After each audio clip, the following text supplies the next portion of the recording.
guys, welcome back to my channel. In today's video, I am studying like a Harvard student. When I was doing my research on how Harvard students study, I noticed a lot of their study strategies are revolved around active recall. So I started doing little flashcards using Anki before classes so that I'm able to retain information better. A lot of Harvard med students use Anki, which is why I love using flashcards, and I started getting into that, and I think it's been working. I headed to the library where I started doing the blurting method. Again, like I mentioned, Harvard students really focus on active recall. Blurting is basically just retaining all of your information better. The method is basically you're writing everything you remember on a piece of paper from your lectures or whatever you learned. So I was doing this from my Anki cards. I did catch myself looking at my notes a few times, so this does require some repetition. Harvard students really prioritize time management, which was why on the bus ride back, I did my Anki cards as well to really retain my information.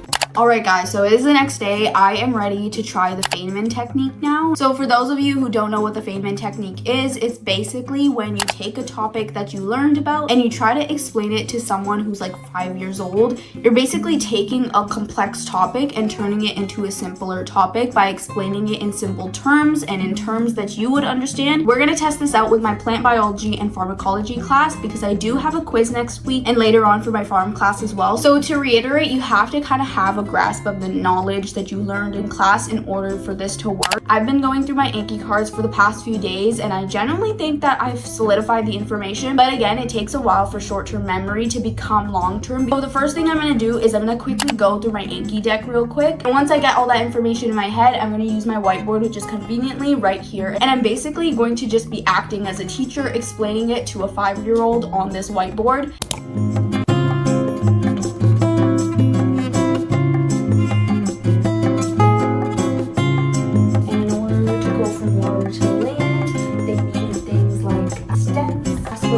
So water transport, growth over time, prokaryotes to cyano. In order for eukaryotes to be made first, then we needed algae to come second. Okay, I went through a portion of my lecture and I just wanted to pop in here because I showed a little portion of me explaining it. I think in this whole process, especially when your lectures have like big words, it can be hard to put it in simpler terms, such as prokaryotes or cyanobacteria. You're not actually able to change those terms, which is why I still kept them the same. I just tried to explain it to myself as if I was a younger person. Personally, for how long I've been writing and doing this, I think it's working. I generally feel like I can actually remember this information, and writing it even makes it 10 times better. I'm going to continue doing this for the next few hours for my lectures. The Feynman technique has to be done repetitively, of course. Let's move on to the next technique. Hey guys, so it is a few days later. I kind of forgot about this video. I wanted to give you guys a quick update on how I've been doing with this whole like Harvard student study method. I've been doing the blurting method a lot and also doing my Anki cards pretty regularly every day. I've recently been doing my flashcards also when I'm like going on the treadmill or whatnot. And plus, when I have the time on campus, I'm able to do like blurting method, actually using paper and trying to recall information. It is time to introduce another method that Harvard students use. When I was doing my research, yes, my research was through ChatGPT a little bit, I won't even lie, but there were a few good YouTube videos as well talking about how Harvard students study. And one thing I really noticed that every Harvard student is doing is studying at night and not actually doing active recall per se, but kind of doing passive learning, especially when you're already doing active recall in the morning and when your brain is kind of like dead, especially at this time of day where it's nighttime. It's really good to just do some passive reading into your lectures. This could be your flashcards you made, your slideshows. As someone who doesn't love reading the textbook, I think that's going to be my passive reading for today. I'm going to try consistently doing this during the nighttime, whether it be on my computer or my phone. I have my PDF of my textbook. I'm going to go through my chapter that I learned a few days ago.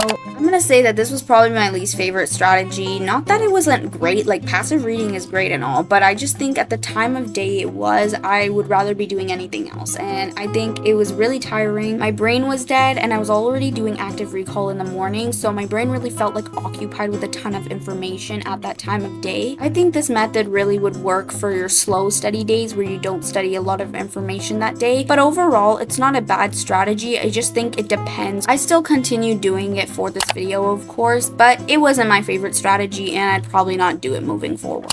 Hey guys, it is a few days later. I am about to write my quiz right now. I have been doing all of the techniques that I've shared in this video for a few weeks now, preparing for this quiz and a few other things that are coming up. Also writing on this whiteboard and doing revision every day. So it is time to put these methods to the test. I feel like through these study strategies, I have learned how to study better, but also like actually know my content and stuff. I have my laptop here. This is a webcam quiz, so I have no notes, of course. I'm about to start the quiz. Wish me luck, and I'll see you guys after. Now for the moment of truth, I actually got a 22 out of 24, which is a 92%. I think it's pretty good. I honestly, midway through, forgot that there was no backtracking, so I generally think that also made a difference to my score. But overall, these study strategies really help. So does studying like a Harvard student actually work? I think it did. So obviously these study strategies might be tailored to specific people and their learning patterns, but it might not work for everyone. Thank you guys so much for watching this video. I do have a video where I studied like K-Chung, so do check that out. Make sure to subscribe, like, and comment down below what you think based on these study strategies, and I'll see you guys next time. Bye guys!